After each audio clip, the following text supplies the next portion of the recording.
Olá, sejam bem-vindos a mais uma aula do conteúdo de História do nono ano. Nós estamos na semana 5. Meu nome é Rander e eu vou estar aqui com vocês. O tema da aula, o século XXI. Após o fim da União Soviética, o Bloco Socialista se vê esvaziado de poder e é acreditado uma hegemonia do capitalismo liderado pelos Estados Unidos.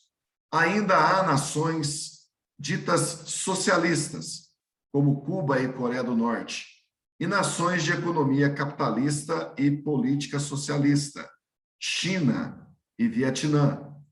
A adesão dos antigos países socialistas ao capitalismo, a partir da queda do Muro de Berlim, deu fim à chamada ordem bipolar e deu início à ordem multipolar, com o protagonismo de potências regionais e de algumas nações centrais, como Estados Unidos, Alemanha e China.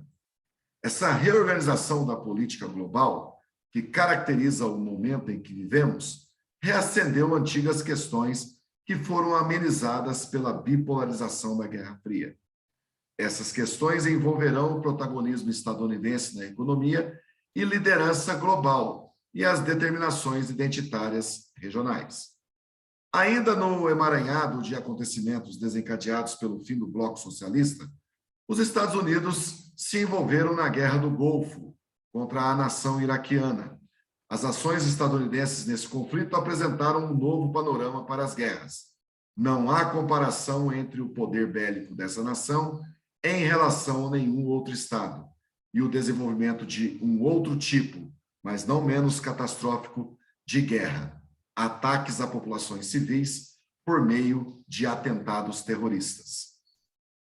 O mais famoso é o de 11 de setembro de 2001, ocorrido em algumas cidades estadunidenses e contra a população civil. A partir desse atentado, já ocorreram centenas de outros mais, envolvendo diferentes motivações. A ideia de terror e terrorismo aparece no desenrolar dos acontecimentos da Revolução Francesa, no final do século XVIII. Nesse momento, o terrorismo estava associado a ações para a derrubada de governos despóticos, como eram os governos monárquicos da Europa até meados do século XIX. No início do século XX, um atentado terrorista, o assassinato do herdeiro do Império Austro-Húngaro, gerou o início da Primeira Guerra Mundial. No contexto da Guerra Fria, pode-se elencar 4 tipos de ações terroristas. Primeiro, aquelas que objetivavam destruir ou desestabilizar governos capitalistas e instituições políticas liberal-democráticas, em prol de uma sociedade comunista considerada mais justa. Segundo, o terrorismo de Estado, quando o governo faz uso da violência para reprimir grupos sociais ou organizações políticas que lhe façam oposição. Terceiro, os de caráter separatista, visavam a criação de um novo Estado.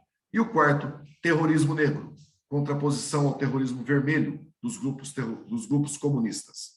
Grupos clandestinos de extrema-direita, que buscavam evitar o avanço democrático de forças socialistas. Atualmente, o terrorismo que mais tem atraído a atenção mundial é de origem islâmica.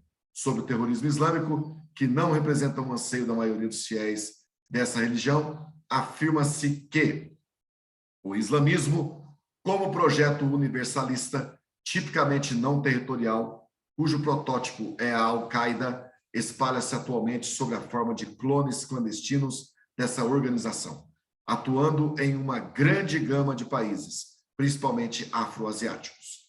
Ao contrário dos conflitos localizados que utilizam o Islã como uma arma na luta essencialmente nacional ou territorial, o islamismo global pretende destruir tanto as particularidades dentro do próprio mundo muçulmano, quanto o pluralismo da comunidade internacional, praticando um massacre maciço de não muçulmanos.